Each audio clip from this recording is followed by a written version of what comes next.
Hello, I'm Lidia Bastianich, chef, cookbook author, and we are here at Italy. We are going to make, from my new just released cookbook, Lidia Mastering the Art of Italian Cuisine, spaghetti alla carbonara. It's a simple dish. The time it takes to cook the pasta, 12 minutes, 10 to 12 minutes, you're done. So make sure you have a nice pot of boiling water, salted boiling water, and a saute pan where you're going to make the sauce. The saute pan should be medium heat. Put a little bit of olive oil, and in that olive oil, put the bacon. Render the bacon, move it around the pan until it renders halfway. Put it to the side and put the onions in the hot rest of the pan. Saute the onions. When the onions are wilted, combine the two together. Give it a whirl. At this point, you can put the pasta in the water. So you take your dry spaghetti and you just let them slip in the boiling water. Make sure the water is boiling. No oil in the water, just salt. And you let the spaghetti settle in, and then you give it a mix. You take a ladle, you take about a cup and a half of the boiling pasta water, and you add it to the pan with the onions and the bacon. You let it simmer until about it gets halfway through, that there's enough sauce, but it's flavored with the onions and the bacon.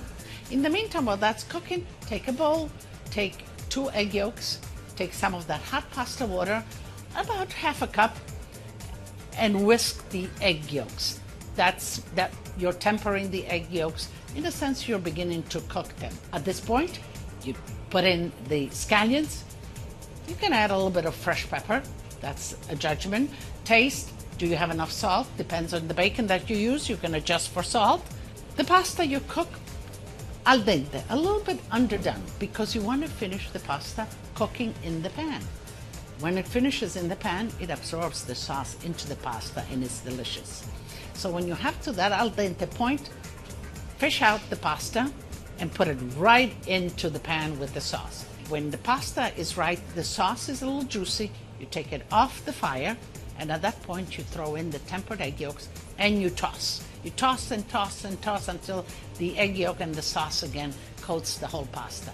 Then you put in the grated grana padano and you toss and toss again until it coats and it makes a sauce. At this point, you could add a little bit of chopped scallions if you have additional chopped scallions, or some fresh pepper if you'd like. But now it's ready to be served. I like individual servings, so a nice bowl that is warm, and kind of nestle the pasta in the center of it. A little bit more scallions on top, a little bit more grated cheese, and voila, delicious pasta. And for more delicious recipes, visit foxnewsmagazine.com.